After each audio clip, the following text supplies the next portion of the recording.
Okay. Good morning, everyone. Okay, bud. Good morning.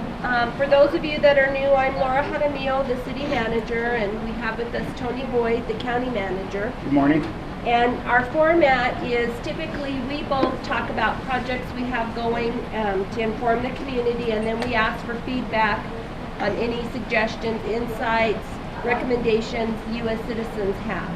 So, do you want to go first, Tony? Sure, I'll go first. Well, good morning, everyone, and thanks for coming. I appreciate everybody getting out. I know it's a little cold outside, and it's been windy the last few days, but I really appreciate you all coming out. A couple things. I know there was an article in the paper last week about our audit for the county. Yes, we are on the at-risk list, and it was simply because we have a company called REDW that comes in at the end of the fiscal year, and they gather up all the information, start compiling it and getting it ready for our auditors. Well, there was a couple issues that relate back probably 5-6 years that are just now kind of coming to light, and we're trying to get that worked out. And it has to do with a cash balance, the beginning cash balance, and it's been off for some time. So they're working that out, and they did transfer the files to our auditors last week. So we hope to have that audit completed by the end of March, and we will be off the at-risk list. And hopefully it's going to be, from what we understand, it's going to be greatly improved from what it has been the last several years. Our new county administration building, hope some of you have been able to get up there and take a look at it. We've been in there now for just over 2 months, and we're approximately 97 to 98% complete on the project.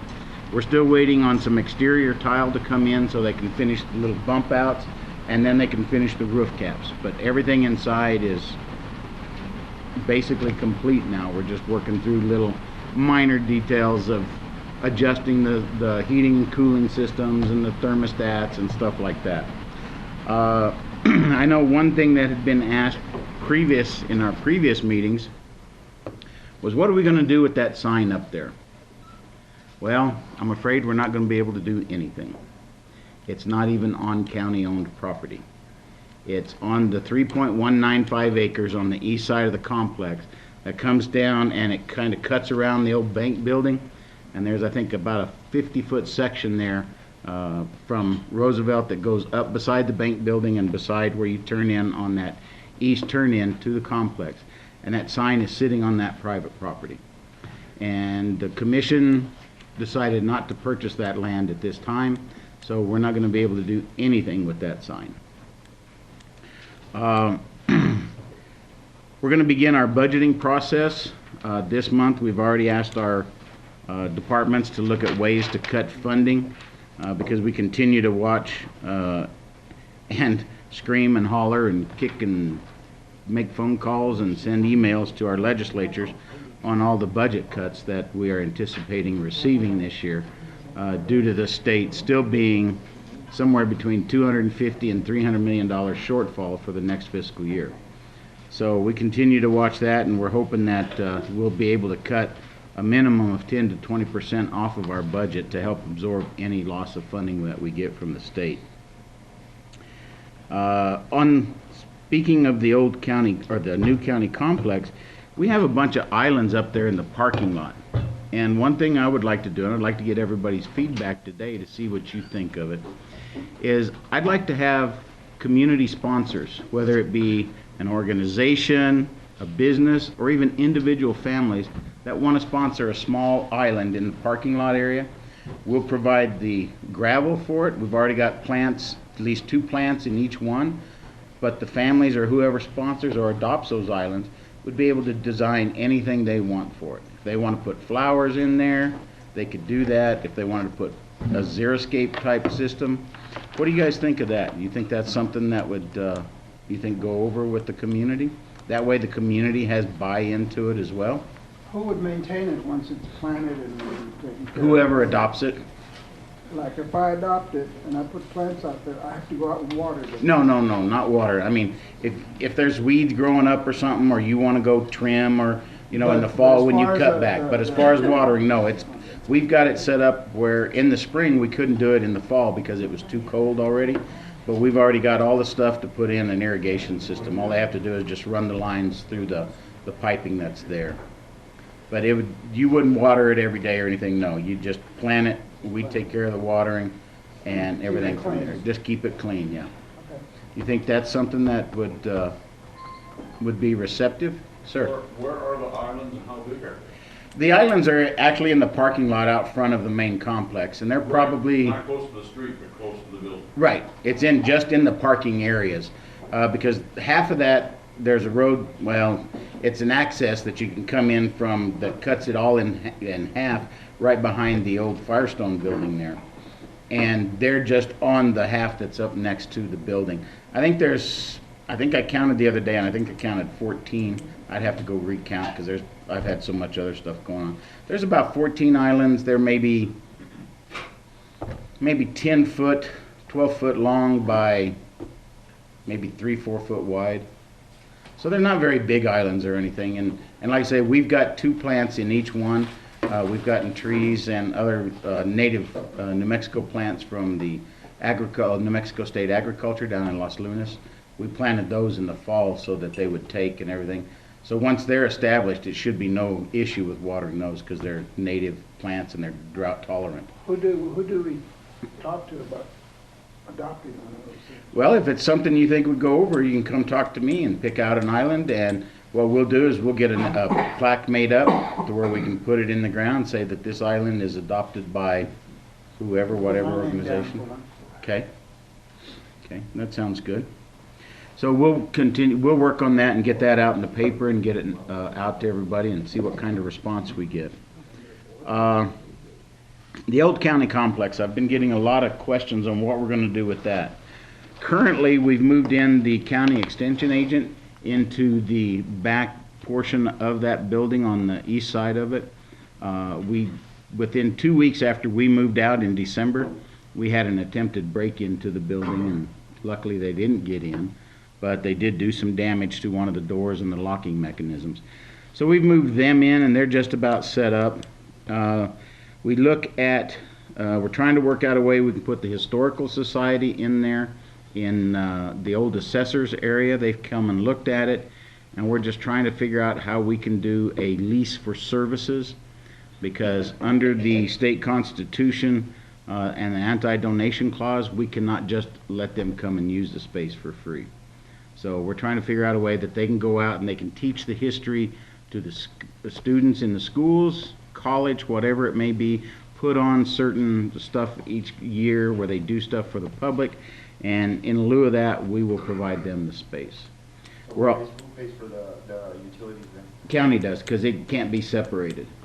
So it would be figured either into the lease, or they would pay it on a square footage. But with the Historical Society, if we can get it, and the attorneys are working on a lease right now to where we can do that legally. Whatever we do, we have to have it approved by the State Board of Finance. So utilities, talking about utilities, what is the other county complex compared to this one? The trend that you're seeing, what's the percent of more that the citizens are paying for utilities there compared to At the new one? Compared to the old county complex? Well, at the old county complex, just for instance, the gas. Gas was $4,000 a month, roughly. At the new one, it's a little bit higher than that. But you got to realize we've got a lot bigger facility, and we've got everybody under one roof where there's only one single meter. So it is going to cost a little more. Now, however, our electric bill is probably less than what it was at the old complex, because everything in there is LED lighting. In fact, the new county complex is going to be featured in the Continental Divide's corporate magazine that they do. They're coming out, I think it's next week, and they're going to be taking photos and doing a big story on it, because everything in that building is 100% LED lighting. In fact, we've got a rebate from Continental Divide, which is the largest rebate they have given out to date, and is almost the max amount that they could give. And it was $24,210 that we got a rebate on. So that was pretty amazing, at least I thought so. The other organization we're looking at putting in the old county complex is CASA, the court-appointed safety advocate? Specialty advocate, something like that. We're trying to work out a deal with them, because where they're at now currently, The building's got a lot of problems. It's got mold, ceiling is caving in on them, and they're paying a pretty high rent and utilities. So we're trying to work that out with them, and our attorneys are also working on that lease as well. For the future of that area, Laura and I have been talking about ways we can expand that convention center and use it for actual convention space. Start bringing in some of these smaller conventions. So we're trying to figure out a way that we can get money to improve it, either through grants, or Laura has come up with an idea of adding $2 to the lodger's tax. Yeah, I guess the Coro charges an extra couple of dollars to people who stay in the hotels, and that goes towards the development of a convention center. And so we got a hold of the state act and then their ordinance, and so I'm going to look at that and visit with Tony. We might be able to do something where that will help fund a mini convention center so that we could use for small events, and then house the Historic Society, have a historic museum there, some other options available. So we're going to pursue that and see what we can do to expand that, and hopefully we're working with the extension agent to hopefully redo the kitchen area in there, because there's still a lot of the plumbing and everything there. We would just have to redo a couple of rooms where we could be able to actually have events in there where they could actually prepare the meal, serve the meal out of that area. So we're hoping that we can get that done. The other thing is the Historical Society, and we've been working for close to 2 years now, about possibly putting in a museum on one whole end of that facility that ties it into all the tribal museums, the mining museum, and our newly done up air museum out in the lawn. And it'll be on the history of grants and things as well. The only other thing I have on my list is any law enforcement issues, and we have our Undersheriff Mike Monk here to talk about what's going on with the Sheriff's Department. So I'll turn it over to Mike now for a minute. Good morning, everyone. The sheriff and I have been pretty busy this week throughout the legislative session up in Santa Fe, covering most of the bills that the New Mexico Sheriff's Association is supporting. I spoke with you guys last time about SB 48, House Bill 50. Those are the two law enforcement issues that we're dealing with as far as the gun registry. Both those right now have been sent back to committee, so so we were successful so far in dealing with that, but they're both sitting in committee right now. We don't know if they're going to try to make it to the floor as far as coming back up to the floor. So we're waiting to see on how that's going to go. We were pretty successful as far as Representative Garcia and Senator Sanchez both are supporting us in our opposition of those two bills. So right now we don't really know how much further they're going to go. Anytime that something is reverted back to a committee, once it comes out of committees, that usually means that they're going there to die. However, we don't know with these bills because there's a lot of outside money that's been infused into these bills. Somewhere between $250,000 and $500,000 from outside money has come into the state in support of those two gun control measures. So, in addition to that, House Bill 386, the Law Enforcement Protection Fund. The state took away a portion of the Law Enforcement Protection Fund, and that's money that goes to local law enforcement for training and equipment and things like that. Approximately $600 per officer comes back to the departments, along with allocation of funding based on population. Now, where this is important, and this is something that I don't think a lot of citizens realize, is that you all fund that fund, okay? When you pay for your insurance for your car, when you pay for your insurance for your house, when you pay insurance for your businesses, okay, a portion of that money that you pay is set aside to go into the Law Enforcement Protection Fund. Now, right or wrong, we've had a surplus in New Mexico in the Law Enforcement Protection Fund over the last few years. The state has come back and said that money's going to go back into the general fund, and they've taken it back away from us to the tune of about $46 million. Okay? $46 million of law enforcement money has gone back to the general fund. One note on that, that same fund is also where your fire protection is funded from throughout the state.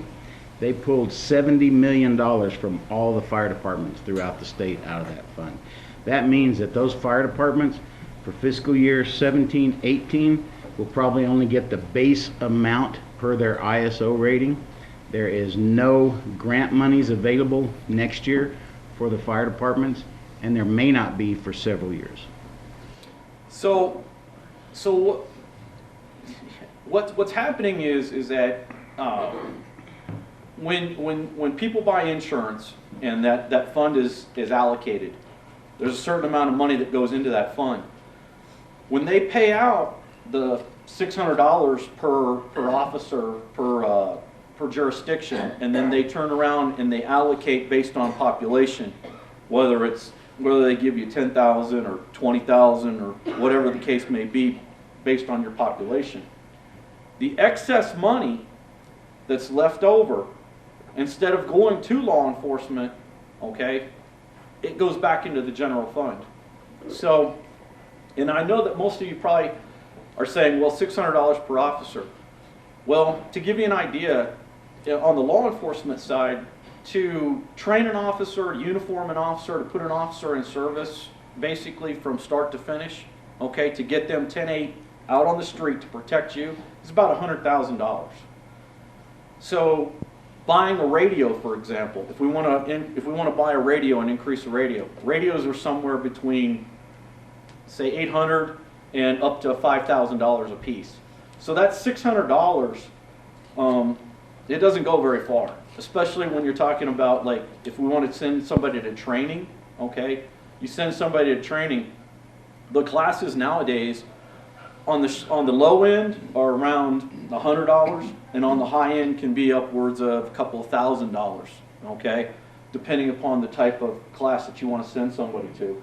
So that $600 is really not a whole lot of money when you think about it per officer. But House Bill 386, what it was designed to do, it was proposed by Under Sheriff Mark Shea of Valencia County. What it was designed to do was that anything in excess of $5 million going back to the state. In other words, they're gonna take their $5 million up front from our fund, and we're saying anything after $5 million, could we have $225,000 of that to go back into to the training academy? That bill was tabled. We went up to testify on it. I think it was Tuesday, and that bill did not make it out of the Finance Committee. It was tabled because the state said that they couldn't afford the $225,000 that we were asking for to go back to the state, to go back into our fund. So I think it's important because this is the money that the state originally said that they were going to take from the insurance to fund law enforcement and also to fund fire. It's money that you're paying. And I'll just leave it at that. As far as the sheriff's office goes, we're doing well. We just promoted a new sergeant, Lance Lister. Some of you may know Lance. He was promoted to sergeant, and we're fully staffed, up and running at this point. We're doing well, and with Lance being promoted, that did create an open deputy's position. So we'll be looking to fill that. Other than that, I'll stand for any questions if you have any for me on the sheriff's side. Terry. Tony, I just want to compliment the county and the sheriff's department for the help they gave us at the quadrathlon. They took over all law enforcement activities up there. It was the smoothest we've had in 34 years. Good. And also thank the county for clearing the roads for us early. You guys did a great job up there. I think they had Acoma up there with them, and I think they're coming back next year with a sheriff's department team. Yeah, this year we just so most of you guys know, something that the sheriff has done and something that we're continuing to do is we're trying to meet with all the local chiefs, the chief of all the local areas, along with the state police captain, and do a coordinated effort, much like you guys do here with your managers meetings. We're doing that now, and we've gotten a lot of positive feedback. And this year, the Rangers came out from Acoma and helped us, and that's because of our cooperative effort with the Chiefs. So everything seems to be moving in the right direction. Well, good, thank you. On the proposed shooting range, I know the sheriff's department is working with that. Any updates on where that's going? I can give you an update Yeah, on I was that, gonna because say I've been the- getting those from Senator Heinrich's office and everything. Right now, we're waiting on the final step, which is the appraisal to be done. The 45-day comment period ended, and there were no major comments or concerns on it. So right now, we're just waiting on them to finish the actual appraisal, and then they should be able to turn it over to the county. We are hoping by next month, but it may be into May, depending on exactly when they get the appraisal performed. So if everything goes okay, then Game and Fish should be able to start construction probably around July, August at the latest. So that's going to be hopefully done by later this year, maybe into early spring, but it should be done pretty quick. Along that same line, is there anything that can be done to limit the amount of trash that comes out there? And there's certainly one of those we put out, cleaned out. Yeah. I mean, if you go out there now, and it's We've got, well, I don't know if some of you have seen how we cleaned up the old shooting range up here prior to the quad. We had our detainees out there. We took a detail out. We took the road department, and they cleared it off. I think he told me 24,000 pounds of trash off the one up Lobo Canyon. There was couches, TVs, chairs, mattresses, all kinds of stuff out there. And I know the Forest Service was real thankful that we went out there and cleaned it up as well. But we bladed it.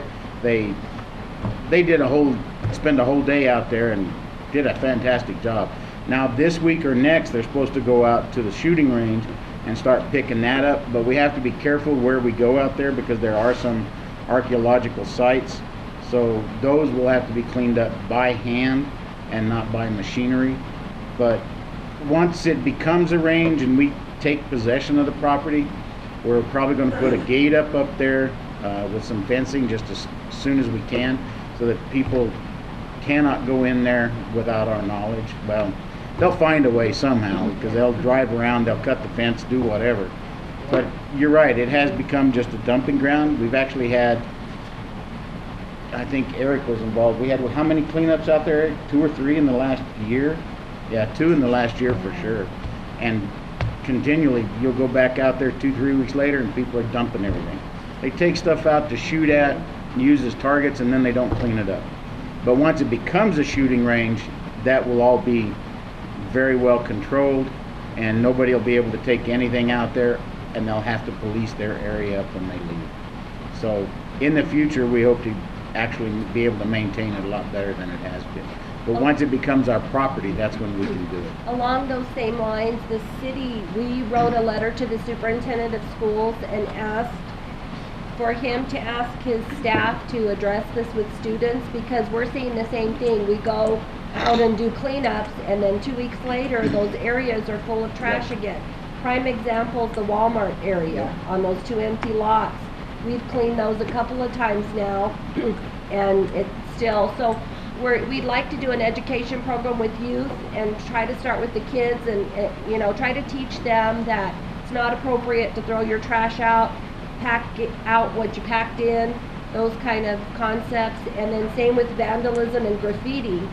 I don't think the students realize that some of the vandalism that we've had, it cost us thousands of dollars that we could put into new play equipment, basketball courts, whatever, if we weren't fixing things we already had out there because they're destroying them.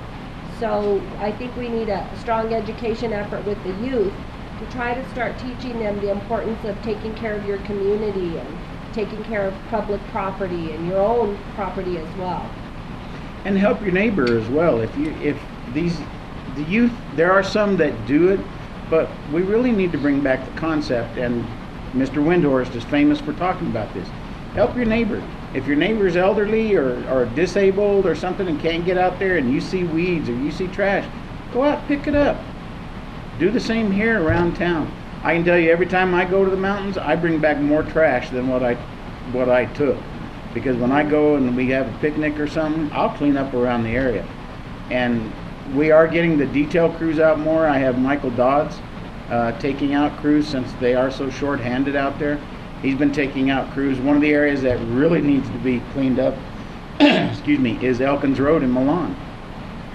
That's got trash all over the place. So that's one of the projects they've got on their list to do. But we really wanted to hit that area up there on Lobo Canyon because of the quad with everybody going up and down. And one other thing that Ms. Hollis Fleischer has been pushing and wants to push through the county is a resolution no longer allowing plastic bags. When the stores bag up your stuff, grocery stores, Walmart, whatever, use either the reusable bags, and we're going to try to get some of those if this goes through. It's been done in other counties, but we'll get some and we'll give them out free to people and as long as we have, you know, a supply of them. And then you use that bag or you use a brown paper bag, which can then be put in the landfill and then does break down and deteriorate. The plastic doesn't, and the plastic goes all over. I know going to Santa Fe the last couple days, there's a spot where you drop down right before you get to La Bajada Hill, and if you look on the right hand side, there's a couple trees out there that had plastic just hanging on them and blowing in the wind, and it just looks terrible. And there's places around here you can see that too. And we've got the winds fixing to start for our spring winds, and that stuff's just going to be blown all over. So we continue to get our detainees out and clean up these areas, and we're working with Mr. Windhorst as well to clean up some of the areas in the county that we can as well. Well, you know, Diamond G uses paper bags. Mm-hmm. They always use it. I think it's a great thing. Plastic's good, but what do you do with it if you take it home? You know, and most times people will take stuff out and put it in their car and then leave it in the cart, the plastic bag, and then it flies off, or they'll leave their flyers there, and it just winds up as trash along the road, and it makes the whole area, honestly, look. It disintegrates. You know, I was going to pick up this paper down the road after the rain came, but it disintegrated and molded it into the ground. Yep. You know, but the plastic, you have to pick off the water. Right. Right. Did you have something? Oh, I was just gonna ask, to use the detainees, is it expensive? Who pays for that? Well, it's not expensive because they're sitting there during the day. Well, I think we should use them, but I just Right. wondered if we would utilize them in as much as we can. As much as we can right now. We're so short-handed, and we've got, I think the last count I had, we're almost 15 personnel short at the detention center. So that's why I've got Michael Dodds out there taking them out. But he can only take out 4 to 5 max per person. So with our transports and everything that's been going on, he's been the only one that's been able to take them out. So he takes out 3 to 4. Plus it also depends on what the inmate is classified as, what he's in there for charges, you know, whether we take them out or not. They have to meet certain guidelines before we can get them out in the public. So there's been times we haven't had anybody that could go out, or we've only had 1 or 2. But we're getting them out more and more now that the weather's starting to turn nicer. We're trying to get them out at least 3 days a week and start cleaning up some of these areas. But we pay the officers' wages. They don't get paid. The detainees don't. So they're out there just to get out of the facility. They get a sack lunch, or sometimes we'll buy them lunch. We'll buy a pizza for the crew, or we'll buy hamburgers or something. So that's all it costs us, plus that person's that's with them, just their wages for that day. The city was utilizing the prisoners from the men's prison for a while when I first started a couple of years ago, but they're short-staffed as well, so they haven't been able to come out. But I was so amazed with the crew of 5 or 6 prisoners, what they could accomplish as far as picking up trash in our community. It was amazing. In a day's it time, is. they could hit a big area, and they actually enjoyed it because it was time out for them to get away from the facility. So the issue, is that they just don't have enough staff to send somebody off grounds to supervise them while they've got everything going on at the facility. Barbara, I think you had a question? One of the things that I've noticed is that, we've got the high school to the west of the county complex. And then we've got those other stores like Smith's and the other ones that are in in the same facility. All that trash just comes right through, and then it stops right there on the county property. And I I don't know. know what we can do to keep that cleaned all the time. We've talked to Smiths, and I mean, it's not Smiths that's doing it. It's the people that are taking their groceries out, putting in the car. They leave their stuff in the, just like Walmart, and it tends to blow out of the carts. And I think the only thing we can really do is just do a large campaign about clean your community up. Don't let your stuff fly around. Be responsible. Pick it up, clean it up. And get rid of those bags. Yeah, that's one thing, and we may do that. The other thing is, I see, and I got to talk to Waste Management about this. The other day I was looking out my office window because I can see on the back side of Smith's, and I saw one of the trash trucks coming up, and he had boxes, and Smith's had put some boxes out too, I guess. And as he was lifting it up, the boxes started flying off everywhere in the wind, and they didn't get down to pick it up. So I need to talk to them about that as well, and tell them that if something falls, pick it up, get out. They shouldn't be lazy and just, oh well, it'll blow away. And that's the whole problem. It does blow away, and then it lands in somebody else's lot or some homeowner's property, and then they have to go out and pick it up. Sylvia. The other thing too is that there should be a limit of how much trash you put in those bins, because there's times that I see it piled up. Well, Of course they overflow. right, and I think the one at Smith's, and I'll have to check with Mr. Windhorse, but I think he talked them into going to a smaller one or something, because the lid would fly open on the bigger one. There was some reason they went to a smaller one, but it's supposed to be emptied more often. And that's the thing, if you're starting to overfill your trash bin for these companies, then get with Waste Management, get a slightly larger bin, get the next size up, so you have space to put it in there until they do empty it. And also with residents too, they have Yeah. the option to get the extra bin Right. once a month. If you have that much trash, Mhm. you don't overfill it, 'cause it's all of them. I don't know, they don't come up to my place, I have to haul my own trash, so. Yeah. Smith's thrown away their cardboard? No, it's in the back, and I think they do recycle it now that we've got the bins up Right front. next to the store. Yeah. Because I bring all the stuff up there to Smith's. But I think they stored it, and I don't know how, I don't know if he scooped it up or if it was from the previous place he got it, but there was some on top and it was blowing off. Exactly, it should. Sir, you had a question? You may have trouble with Waste Management if it's in the contract, they have to get out of the truck and pick up trash. Well, that They may do. be, They that may do. be. They're Do they? supposed to. No, they're supposed to. I was told by the union that, but hopefully you'll get it. Yeah. Well, we'll have to see, I guess. We were told they're supposed to get out and pick it up if trash falls out.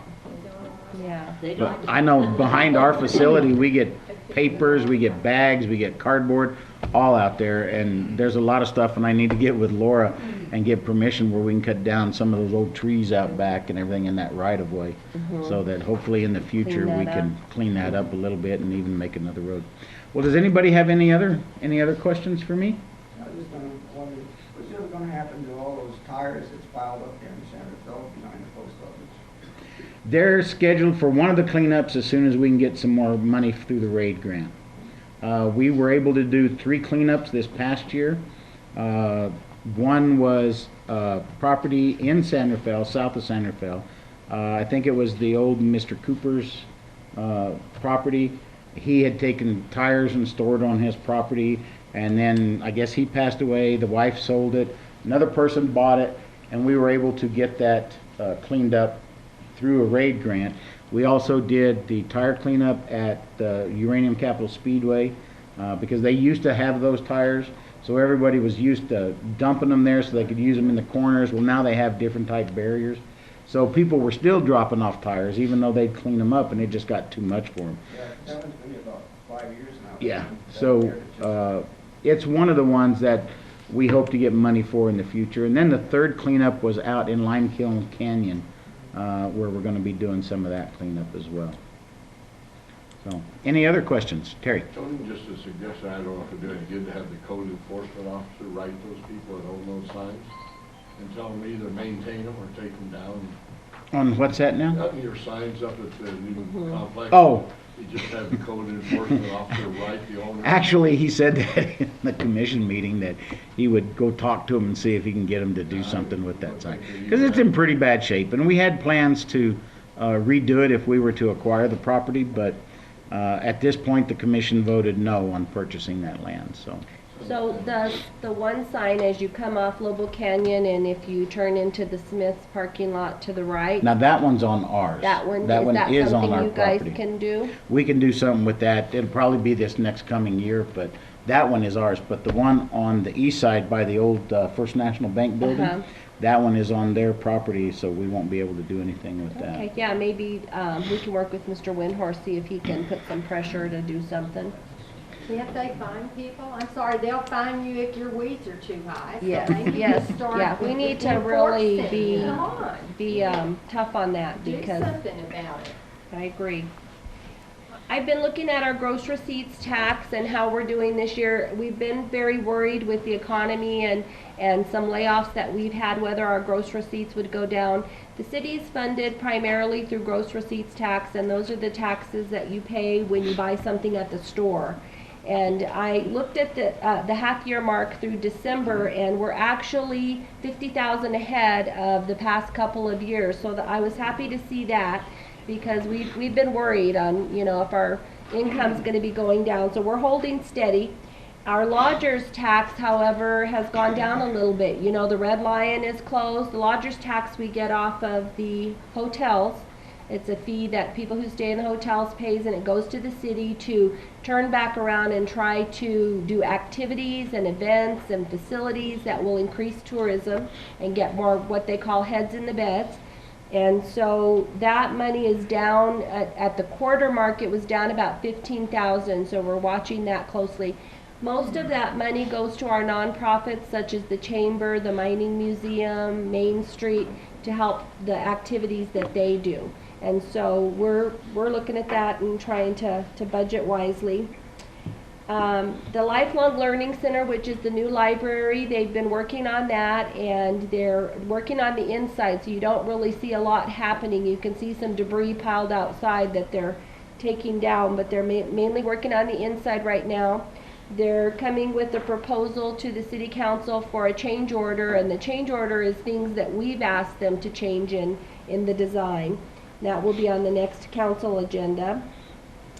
We're looking at our animal care ordinance, and we have quite a lengthy ordinance that's very complicated, and we have an animal care board and staff that are recommending that we look at simplifying that. So we're reaching out, looking at other community animal ordinances to see if there's things we can do to make ours a little bit more user-friendly. We're working with others to see if we can simplify the home business license procedure. So the Small Business Development Center contacted the city, they've reached out to the county and the Village of Milan, and we want to make it where people who want to start up a home business are not discouraged because we have such a cumbersome process. So we're going to be meeting soon to look at that and try to make that process a little bit more manageable and easy for people wanting to start up a business. Because typically if you start up a home business, you might gain enough clientele that then you'll move into a building and have a storefront. We went to the legislative this last week. We had a Cibola County Day yesterday in Santa Fe, and several organizations from here had booths. The purpose of that was to receive some exposure, and so people that were up at Santa Fe at the Roundhouse had the opportunity to stop at our booths and see what we had available in our county. And so we passed out brochures and encouraged people to visit Grants, Milan, Cibola County, and look at our attractions. There are a couple of legislative items on the forefront right now. The state is looking at raising gasoline tax by 5 cents per gallon. That would be a local, it would actually be a local tax, and if the state says that we can, then communities can put a referendum out for vote for the citizens to vote for that. And that tax would go strictly to bridges and streets. And then they're looking at a state tax as well that would increase the state fuel tax by about 10 cents to offset the budget deficit until the reserves and those monies in reserve are up to par again. I don't know if the governor will pass those, but those are a couple of things that's trying to be pushed through the legislature. We were told at these last meetings that we have with our legislators that there will be probably no capital outlay awards. So typically every year the city, the village, the county put together projects for the legislature, and I know a couple of years ago we got $350,000 for the library. We got $225,000 for the George Hanisch Bridge. So because of the state deficit, we are looking at no new projects, and we're being told that we better spend the money we were awarded quickly or else it'll be pulled back. And over the last 2 years, the county got $150,000 2 years ago for new patrol cars for the sheriff's office, and last year we got $305,000 to get a new CAD system and everything for our dispatch center. Another thing out there I'm sure you've seen on the news is they're looking at increasing the minimum wage at a gradual rate. So that looks like that might actually pass this year. They've looked at it a couple of years. I wanted to take this opportunity to thank those who are on the quad committee and who volunteer for the quadrathlon. It is definitely a wonderful event that is solely sponsored and put on by volunteers. The city funds a little bit of marketing for that through the lodger's tax, but it's all volunteer work, and they put in a large amount of hours throughout the year to make the quad a successful event. John Martinez has suggested to us that we need to look as a community, how can we have other activities at that time that supports that event and has things for the families to do while they're waiting for the racers. So Team 66, which is the chamber, Main Street, the city, county, economic development, and the Park Service are already starting the discussions. What could we do that would be an add-on to support that event? And we know that it will have to be others because the quad committee is really taxed with just the quad event. And so what can the rest of us do to support that and have some things going on around that? So we are starting those conversations, and Terry and Eric, if you guys can, I know you do a survey with your athletes and ask them, for recommendations. You might kind of talk about that and see if something's come up. I know just from having volunteered and being a part of it that, the athletes are not going to want to go on a hike or something right after. And so, we need to think of things that are realistic for the athletes to keep them here, and then the families while they're waiting, some good ideas. This council approved the contractors for the wastewater treatment plant. The company's name is Smithco. We had about 4 companies put in a bid. We're looking at a little over $13 million project that will start in June. And so that is something we are required to do, is to upgrade our wastewater treatment plant. It's out back here. If anybody ever wants to take a tour, let us know. When I first started, I was kind of amazed at the whole operation. It's pretty complicated. We had the New Mexico Off-Highway Vehicle Alliance contact. They actually contacted Les Gaines, and Les Gaines sent them our way, but they're looking at having a dual sport motorcycle event in June, in early June, here in our area. And so we're starting the conversation to see how we can support that as a community. It works really well because Main Street was wanting to have a similar event around the same time, so we can partner and make that happen with this group. I guess the last few years they've had their event in Sipapoo and they're looking for a different venue. And so I think it'll be something really beneficial that we can add on each year and make grow. We are working on our main water well for grants. Some of you might have gotten Code Red announcement asking you to conserve water. And they have drained the main water well, and it wasn't producing like it was supposed to be, so they're doing some refurbishing. Some of the parts of the walls have holes in them, so they're going to repair those. The pump needs some work. So we're trying to get that done quickly before it gets warm enough for people to start watering, because we won't be able to meet the demand once it gets too warm and people are using more water. On that Code Red, that's awesome. Isn't that signed up great? for it. I That told is Tony really the other day, good. I said that is working so well, and I haven't gotten any calls from the emergency manager. We're not driving him crazy, I guess, calling him with all these, the water's gonna be off, but I think it's working great. Well, I'm glad to see it is, because I tried for the 3 years that we had it, when I got it from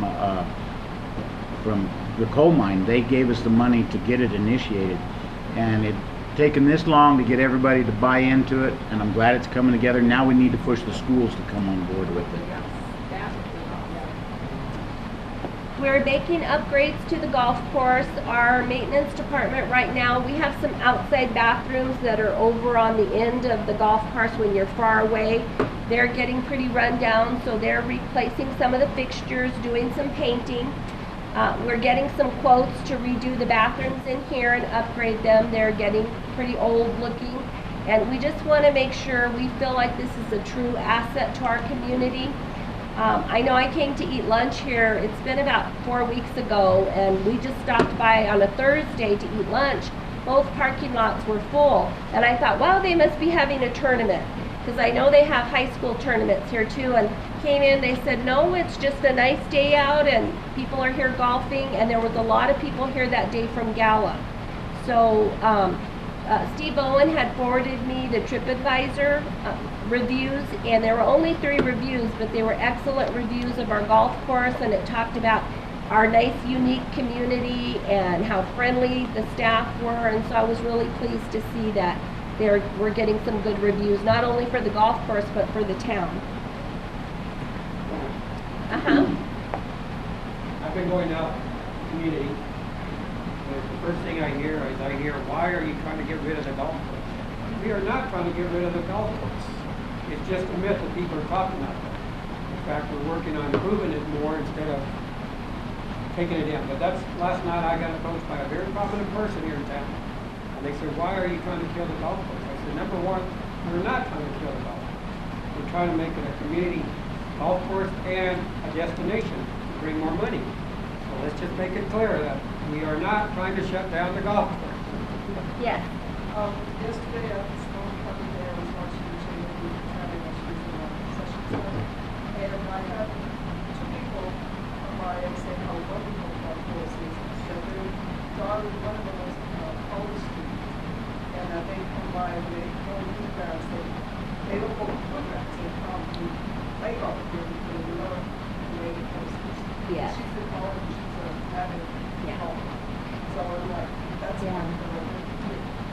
Seth Ward spoke at our city council meeting the other night, and he recommended that we look at how can we expand on what we have here and make it a multi-use facility. We already have a snack bar, we already have restrooms, so what else can we put? And he talked about trails, and many of you know the soccer teams played here for a while their field was being built, and I love that because it got us more exposure, more use, and the more ways we can utilize this facility, the better, because it's a beautiful view, beautiful area, and there's a lot we can do, so definitely expand on that.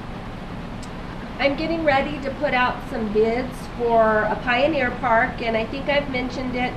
The Pioneer Park was the brainchild of John Martinez, and basically he said people were stopping in the store saying, you know, where can we see an adobe house? And so he'd have to tell me, you gotta go out this way or whatever, but we want to create an area downtown. We're looking at out front of City Hall, close to the arch, but a four-cornered structure that has 4 different eras of the housing structures. So one would be adobe, one might be sticks from Anastasi time, one would be logs, something like that. So I'm putting together a bid packet, and once I have that done, then we'll put it out and see if we have somebody, hopefully local, that would like to build that for us and put it up for us. And we could have information placards by it that talk about those errors, and it'll be another attraction for people to stop and see and stop downtown. Yes.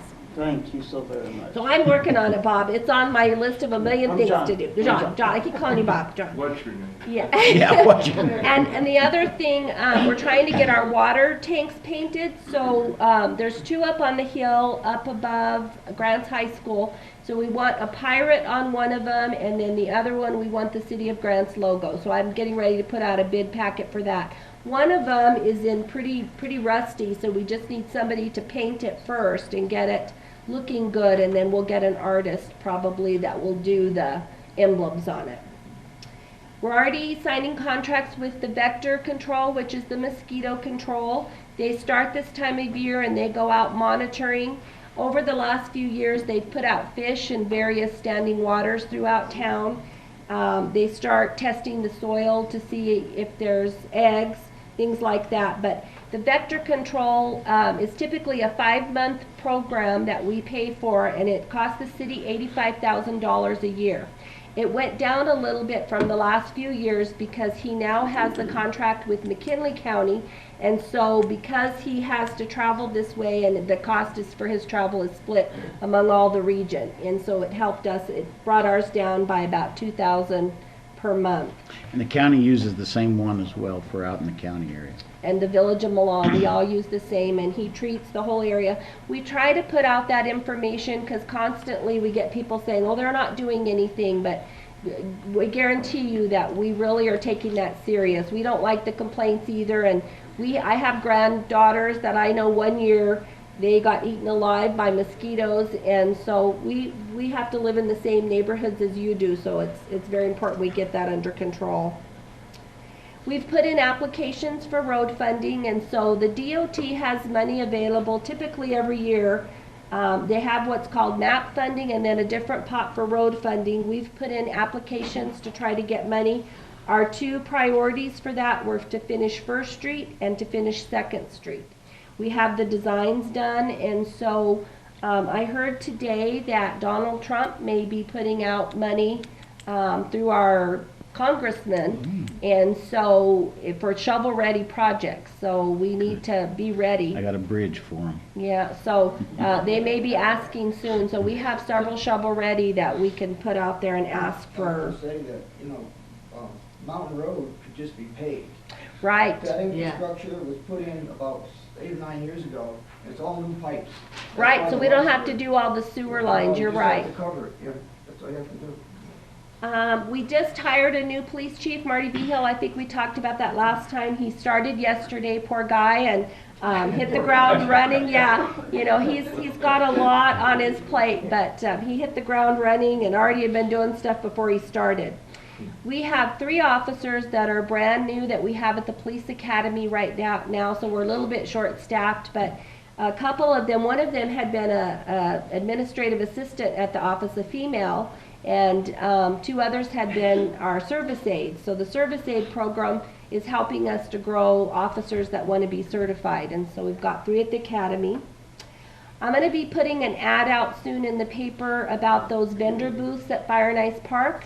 So if you all will help me get the word out, those canopies that are close to Santa Fe Avenue that the Youth Conservation Corps built are for public individuals who have wares to sell, whether it's jewelry, pottery, woodworking, that they can first come, first serve and set up there and sell whenever they want. They just have to get a a business permit through the code enforcement office. And we're hoping that will increase the traffic downtown. We did some work at the food pantry. Our maintenance department of 5 each have put in about a total of 40 hours a week, a 40-hour week, helping with what was needed at the pantry to get it to where it could be certifiable for the food that comes in. Our staff are just about done completing their hours, and we've put in approximately $3,000 of cash to help with the pantry.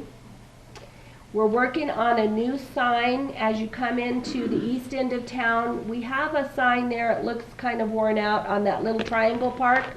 So our marketing director, Brittany, has designed something new, and we're working on getting that, doing the final touches, but it will be something that highlights the lava rock. And so it'll be very unique. It may not be true lava rock, but it'll look like it somehow. Yeah. I think I told about that. We bought a few new trees to put in the cemetery, and so that's something that the city has a priority to work on, is replacing some of our old trees, because some are getting to where they're going to be dying, and we need to start some new ones that will be in their place. I wanted to bring to your attention, many of you probably noticed at Walmart that they've put up signs, no overnight parking, no semi-trucks. And you know, at first I was like, good, because they're making such a mess and they left so much trash. But yesterday, someone who has a friend that's a trucker from out of town said that they had lunch with them the other day, and that person was showing them, they have some trucker site where they do reviews of communities and where to stay. So now the word out there is don't stop in Grants, just keep going. You know, Grants is not a friendly community, so probably some of us may need to meet with Walmart, and maybe there's a different solution, that we put up trash cans out there along where the truckers park, and that they have easy access to throw their trash instead of on the ground, and then the Walmart staff empty the trash cans. I'm not sure, but we definitely don't want the truckers, because every truck that stops there, I'm sure they go in and buy something at Walmart. You know, whether it's a few snacks and some drinks or something. So we don't want people to say, don't stop in Grants, go on to Gallup or Albuquerque. And that's the word out there now. Probably going early in the morning, the truckers will leave the truck and go in and buy stuff to fill up their trucks for the trip. Yeah. Right, And right. one place might be that gravel parking area on the west side there of the parking lot. They could easily put some ramps in there and let them pull in there and park. Because I think in the past, I know Walmart has complained, because when they're backing up, especially in the summer months, when it's real hot and the asphalt's hot, the trucks are tearing up the asphalt. Yeah. So I see both sides. I see the issues. But maybe we can come up with a solution as a community to... But the at least sign be- really hasn't prevented anything. Well, Every time I'm out there, there's 6 or 7. I don't see as many, but I know the other morning when I went early, there were several Yes. that must have stayed Yeah. overnight. Yeah. I didn't seem to I pick up that didn't do for me. anything. An update on the Legacy Trail, I believe our right-of-ways passed, and now we're at the stage where our attorneys are putting together an ordinance. Our city has to do an ordinance saying that we are dedicating our right-of-ways to the trail. And so the DOT wants it official, so that I'm guessing in the years future that they don't help spend money to put a trail in, and then 5 years down the road, a new council comes in and they're like, no, we don't want that, and it gets torn out. So to make it more official. So that will be going before council soon. I believe any ordinance goes to the public first, and then there's a certain period of comment time, and then once it's past that, then the council can vote on it. So it's moving in that way, very slow, but it's moving. Just to comment, that trail is going to cross First Street. Yes. We see traffic coming down First Street at 50 and 60 miles an hour. And with people crossing there, we need something that's going to slow the traffic down. I know that some of us have a heavy foot, and it's a lot of fun to go down that hill at a higher rate of speed. It wasn't me, honestly. No. They have, yeah. Yeah. They have traffic calmers planned. I think the DOT is real particular about what you can put up. I believe it's going to be some kind of flashing lights to warn people that this is a crossing area. You could even put those grooves in where it, like Yeah. they did in Albuquerque before. They've got the something cameras. planned, and I don't remember what, but I remember it had to be DOT Well, specified. just a comment too, to add to that. I see our police in other places, and if they would park down by the church or somewhere down there and catch them as they're coming, then we might be able to slow some of that traffic down. Or put those warning lights that it's a 30 mile, it's only 30 miles an hour there. Mhm. But they just go screaming down that, and we can almost identify the times of day that those vehicles go through.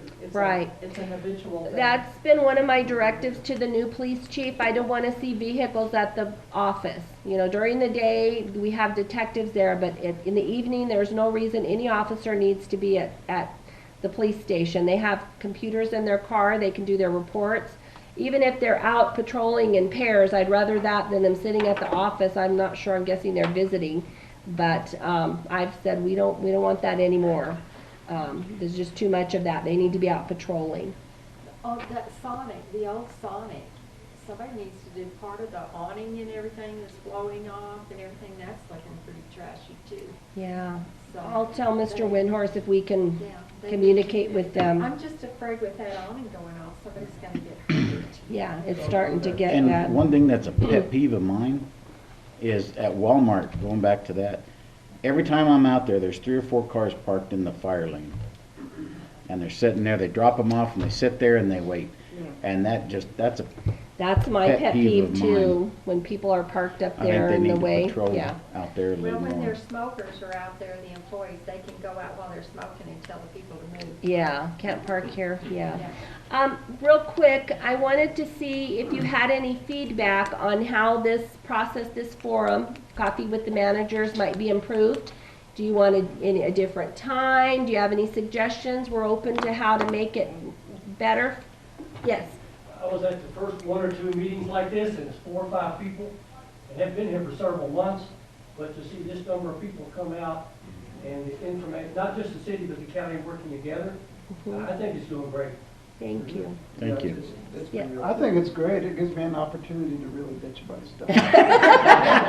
And have a captive people to listen to. Right. Our- Uh-huh. The other thing we brought up is there's no reason for the policemen to be at their building because we spend a lot of money for those new computers. Mm-hmm. And the main reason the chief brought that up, so they wouldn't have this problem and everybody would be communicating at all times. And that was Yes. part of the capital outlay that we Yes. used for dispatch. So if they're there, they shouldn't be there. Right. Because that's why we got. Yeah, because they can do their Park on reporting. First Street, park in our Yeah, parks where 'cause we're they can- having the Yes. vandalism. Yes. They can do their somewhere report else. right there on the computer and then print it out when they get back.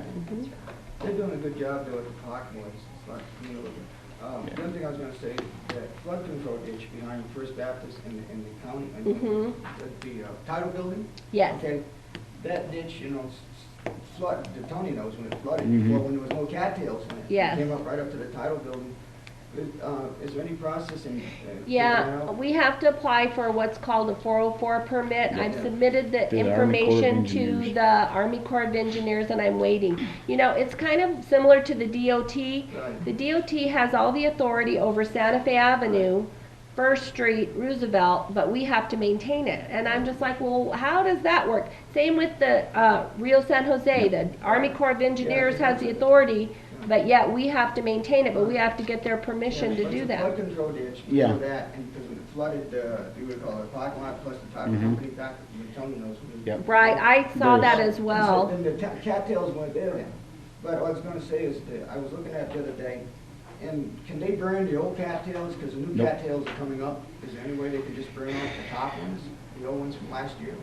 I don't know, but we might be able to do something You'll with still just have to the get a cattails. permit for that because some of that is under the wetlands. Yeah. That's Well, new controlled ones are by the coming Army up. That's Corps what of I meant. The new Engineers. ones are coming up, and the old ones Yeah. are on top of the new ones. 'Cause See, you there's the there's green two ones. types of permits. You can get there's a nationwide permit that takes about Okay. 2 weeks to get, Right. and you can do anything you can to clean the ditch out from the bank. Uh-huh. But the minute you go down into the ditch, you have to have the 404 permit, and that takes anywhere from 3 to 9 months to get, Okay. depending on what you're doing. And if you're trying to enlarge it or deepen it, you have to have an engineer come up with all the the statistics for the hydrology studies. It's a long, drawn-out process. You can't print it, right? You're supposed to get a permit because of the What wetlands. about a private individual going with a rake and boots and? Yeah, we won't tell anybody No, if we go clean the cattails. Just don't let us know when it's being done. Yeah, Roseanne Mayero, yeah. Yes. I'd like to commend Anymore, they won't know Manuel. anything. Every meeting, Manuel is here. Yeah. I would suggest if you can influence our commissioners or council members to show up too, to find out what people are thinking. I've asked our commissioners to Okay. show up. The only problem is all 4, 5 of them work during the day. Mr. Windhorst is here sometimes because of being with the county, so we kind of get him in there, but the others work during the day or shift Yeah, work. and And Eddie comes in the summer, but yes, I'll make that recommendation It's just, and invite them, especially when I know they're off. because people won't go to city council. Right. But they'll Well, and come that's here. the whole purpose of this, is so you have an avenue without coming to city council where they're trying to do business, but we can really discuss the issues. Yes? I had a water question kind of related to some of these other comments. The water that's made like a small lake on the north side of the bridge there by Futures Uh-huh. has been like that since last August. Where does that water come from and why is it there? We've lived there for years and there never used to be water unless there was runoff. And this is standing water that never goes down. Where's it at, Roseanne? When you cross Washington, Uh-huh. near Futures, that bridge, if you Well- go to the north, Okay. toward Roosevelt. It's out in that field out there? No, there's water in the ditch. Oh, in the ditch. From below the Yeah. cemetery to the bridge. Oh, okay. And some of it does flow out. Yeah. The mayor thought But it's maybe, standing. the mayor thought that maybe it was a water leak, so we've had them, I believe, 3 times, CH2M Hill has gone and tested the water, and it does not have chlorine in it, which would mean it's a water leak. So it's the high water table, but I think we're gonna see more of that now that we've removed the salt cedars. Without those salt cedars drank so much water, and now that we took those out, we already have a pretty high water table, so we may see it raise up because of that. But we have been testing that because we thought it was a water leak as well. I'm glad it's not a water leak. We have Yeah. no issues. But I think some of it Yeah. is kind of coming down from the mountain, because I've noticed on the north side of Roosevelt, it's starting to trickle a little bit. Now, Across the bridge of Roosevelt and look south. mhm. Yeah, I've noticed it standing there, and I think, There's no water in the immediate part. right, I think some of it is just that that's a low-lying area, and as it does flow through, it may not be draining out, or like Laura said, I know the water table is rising, especially out here on, Water table was high over by the high school. yeah, Because when we go to the high school, when I was over there teaching, they went down about 15, 20 feet and found water, so they had to put all that rock in. They kept putting more and more rock because that area is so wet. And by Mason View, that is, that's. Same at the family centers on a floating foundation, and when we were testing the soil for the soccer field out there, they found water 4 foot down. Yeah, so it's pretty high. Yes. So back to the golf course real quick. Cibola County 4-H Shooting Sports is getting ready to start using the field out here for archery. We're very grateful. This is our 3rd year using it, and Oscar Ken have been really good about letting us use it. My kids come out there and we shoot 2-3 times a day in the summer. So I really do appreciate that we have that facility. Now, if we could just get an indoor one, Yeah. I'd be grateful too. Yeah, that's something we need to work towards. Any other suggestions, comments? I think that we get more information here than we do at the city council meeting, because you've got agendas, you vote on things, and the discussion, you're not knowing all of the things that are happening in our community. Right. And to have this forum is really great to provide that information to the community. right, because the Open Meetings Act pertains to the commission and the council meetings, and if it's not on the agenda, you can't talk about it. I was going to ask you something. You know, they took out all of those hundreds and hundreds of salt cedars at the Snelly Bell. Mm-hmm. Was that on some kind of I honestly don't know. I don't think we did that. I They did think, a good job. I think it was done by somebody else. I know, Eric, you had a question? Just a few questions. One, the legacy trail, I'm happy that's still going on. Two, the meetings that we've been having, I've been coming here for, I don't know, it's been 3 years since you guys started. I enjoy it. That's Bob. Says, that's good. That's now your new nickname, John. Is Bob. We call you Bob. I appreciate you guys spending the time. All right, sit down. I appreciate the time that you guys come and give to the community because there's issues that necessarily can't bring up in your guys' formal meetings that you guys have with the county or the city. Second, there's Quadrathlon on Cherry's, he's already mentioned it, but thank you very much to the county, the city, and everybody else that's helped us with the Quadrathlon because I've been involved, for like 5 years heavily with it, and then now with the Kids Squad. What was really nice at the beginning when we started having that around the river walk, you're like, this is the first year that, the water was so clear, the river walk looked very pretty. I haven't seen that in a long time, and it's due to the irrigation that you guys fixed, the fountain. The pump, yeah. It looks beautiful. If you guys haven't been down the river walk, go down there, because it's really nice. And a credit to the lady who works there all the time. You see her all over town. I know the city, all of them are there. Mary. Wow, man. You guys need 20 more of her. I know. Because she takes a lot of pride in it. And I stopped by and talked to her a bunch of times. She's a very nice, hard-working lady.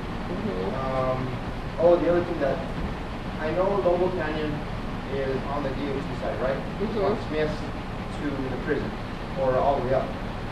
One of the best roads that we have here in Sonoma County. It needs they need to fix the cracks. They're getting like this big, and they're just growing. A few years ago, when I did a presentation to the city, about 5 years ago, they were barely starting. Right now, they're about 4 or 5 inches wide, which leads to potholes, which leads to cancer in your roads. And that is the best road in Sonoma County, I say, because it was built right, and it's going to deteriorate fast. So you guys need to put a bug in your ear, or whoever fixes it, to get it going, because it's going to go deteriorate. Thank you again. Okay, we'll work on that. Yes. Thank you, sir. I want to bring something new up, and I appreciate you listening, not just to me, but to all of us here. I firmly believe that the reason that we're here is because we're concerned about our community, and we love our community. But something that I want to bring up, and I don't know how feasible this is, or how we might make it to work, but you listen to the news about Albuquerque, whether the radio, the television, the newspaper, and they're building that rapid transit system, and they're tearing up Central. And Central, as you all know, is old Route 66. And there are businesses along that stretch of Route 66 in Albuquerque that have been there for 30, 40, 50 years that are pulling up stakes simply because they're tearing up Central, which means that the integrity of what used to be old Route 66, the adventure, the romance, just all of this that Route 66 has been built up to, is being lost.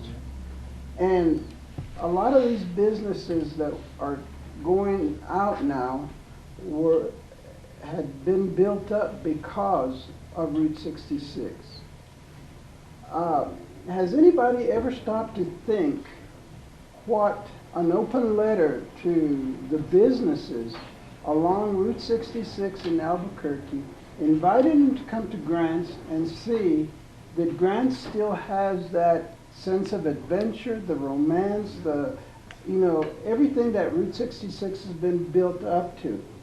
An open letter in the Albuquerque Journal might bring some of those people out here to look at what we've got, and it might entice some of those businesses that are out there come over here simply because there is a Route 66 alive and well here in Grants, whereas in Albuquerque, it's being lost. The integrity of that historic highway, as far as Albuquerque is concerned, is no longer going to be there. It's just going to be another street. Great And idea. we've got what these people want. And these people that have all these old businesses, you know, they might just stop and think, well, let's go see what's out there. And they see that, one, we've got the empty buildings. Number two, we've got the highway that is so loved. I mean, it's just a thought. You know, I believe that maybe if Main Street, and I might step on some toes here, and if I do, I'm sorry.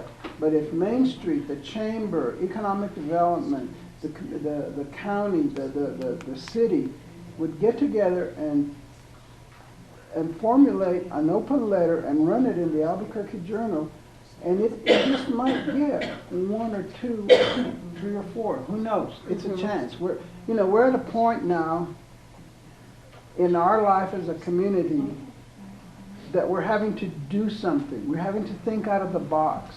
And yes, it's nice to go out and try to entice,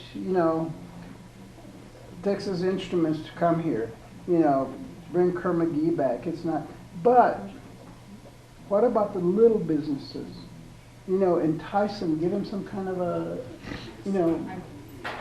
encouragement to come here. I mean, what have we got to lose? Yeah, All no, they can great say is idea. no. Yeah, All they yeah, can say is great no. idea. That is a great idea, because we got a lot of empty buildings that are deteriorating. Right. The Lux Theater, for instance, Mhm. it's in there just, and there's so many buildings that need to be, somebody take over, repair them, put a Remodeled, business in there. restored. You have That too would- many that need to be tore down. Yeah. They're pretty common. Yeah, some of them are pretty bad. Demo Yeah. age. Yeah. But you talking about, basically what you're talking about is a theme. Anybody ever been to Virginia City, Nevada? No. Okay. Look. I know what you're talking about, though. Galena, Illinois.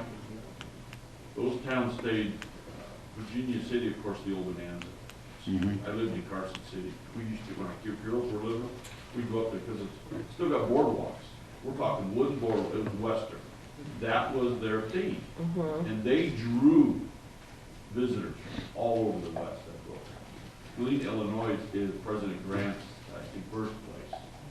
And they stayed back in the 1800s. They're downtown. It's just, the ladies walk around in old style dresses. It still has the old general stores, at least it did in the 80s. I haven't been there for some years.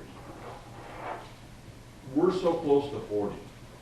You take the first exit out at Milan, and you take that whole route out here to exit 81, and you just make that a theme of 40, Route 66, a self-service gas station with, I brought this up to a church. I asked the ladies, I said, you like full-service gas station? They washed their windows, they checked the air, they loved it. So if you can get somebody to put in a full-service gas station, and you promote that with billboards. And I don't mean 3 miles out of town. I mean from the time you hit the border. And I've got family and friends in Albuquerque, have no clue about Mount Taylor and hiking. We need to advertise. You got over 1 million people over there that hike and bike, and you put bike things up there on Mount Taylor and Zuni Mountain, and you promote that with camping sites, and you get some decent restaurants in town, you're gonna make restaurant people still, especially in the weekends. And to kind of piggyback on that for a second, I don't know how many of you are really familiar with Cochiti Pueblo, for example. Okay, Cochiti Pueblo has a nice golf course, right? They get more people out of Albuquerque just to go to Cochiti and play golf. So they're getting people from Santa Fe, they're getting people from Albuquerque. You were talking about your golf course and the golfing and everything. You couple that with the Mount Taylor aspect, right? People leave Albuquerque, and Albuquerque you have plenty of golf courses. Okay? Santa Fe has plenty of golf courses. Why do they go to Cochiti? Nice and it's less expensive. It's nice and it's less expensive, but it also, there's a flavor there of getting out of the city, and they go there to play golf and they spend money. There's nothing in Cochiti except three things. There's 3 things in Cochiti.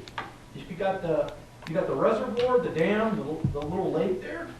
You got the golf course, right? and basically a pueblo that's not even a pueblo. Yeah.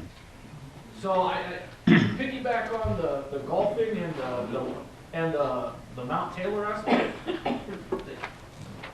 Well, while we're talking about that, I'd like to thank Barbara Wesley, because they have recently completed the 28-minute video that the county paid for on the sites within Cibola County, where Manny Vasquez and his 66 GTO Flamed go through it on a travel throughout the entire county looking at these sites. They just completed that. We had the public viewing 2 weeks ago, I believe, and we gave copies to the legislatures yesterday in Santa Fe. And I'm hoping that that gets out, we can get it put on some of the local TVs, maybe even on national somewhere sometime, and hopefully that'll bring things in. One thing, as John was talking about with the theme of Route 66, one plan that Manny and I have talked about is getting the word out to all of these local car clubs in the state. One of them that comes to mind is NMC3, which is the New Mexico Challenger Car Club out of Albuquerque and Rio Rancho. They go on all these little drives every weekend or every other weekend. They'll take 15, 20 cars and drive up to Jemez, go to a little restaurant, have coffee in the morning, breakfast, have a little mini get-together show club for everybody, and then they go back home. We need to get them here. We've got one of the longest stretches of I-40, or not I-40, but Route 66 in the state and all along Route 66 from California all the way to Illinois. And it's still intact. And it's right here in Cibola County. And that, because right now Route 66 is a huge thing throughout the state and throughout the nation. It's a theme that is bringing it back because of the history of it, and we're losing that history slowly but surely. That was a good film, I watched it, but they could put it in all the hotels. Yes, and that's part of the plan. Country, we'll hit a button, and you get the local, whatever's in the whole Yep. local area, and that'd be great, because And- people in the motels will put the button, when we're traveling places, my wife and I will hit the button and see what's in the local area. Right. The video will come And on, we're even show you gonna, places to visit. yeah, we're even gonna have it on our website. Yeah, so that'd be good at the motels, you know, so when if you put it in the room, it's on the center thing, you put it Mhm. in the rooms, you know, when they hit the button, they can see what's here. And stay around. I have two things. Number one, I have a passion for the golf course. I'm not a golfer, but we have a gym here. We also do a lot of work in Gallup. And I don't know if any of you have ever been to the Gallup Golf Course, but their clubhouse is an old, rundown trailer, double wide trailer. It's awful. There are only 3 of their holes that you can even golf at. And of course it's in the wrong place, the soil is bad, I mean there are lots of problems, but we have a gym. By the way, you know you're eating in a wastewater treatment plant? I'm being facetious. But we do have a gym here, and even for those of us that are not golfers, we need to be promoting the good things that we have in our community, whether it's our students or the things that we have in our county to see and do. And we're hoping that we can get a sponsor to put the video, this video has been designed so that it's in 3 segments, and hopefully we can get it on Channel 4 at some point when we find someone to pay for the sponsoring of that, because there's a cost involved, but we would like to be able to put that on in various segments, because we did it in 3 segments. And the segments are from Mesita to Grants, and then we focused on all of the things in Grants, and then we did all the rural things, all the things that people want to see and be outside of the city. So I wanted to thank Jimmy Jones. He's really the person behind everything. I'm simply the voice, but he's the videographer, he's the editor, he does the voiceover, he lays the music beds, he does all of that. So he's the person that we need to thank for getting that done.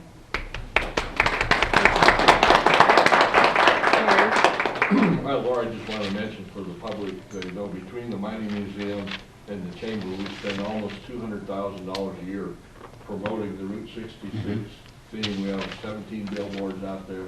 We're advertising in the National Tour magazine. New Mexico True just filmed a segment of the quad that'll be showing on Channel 4 shortly.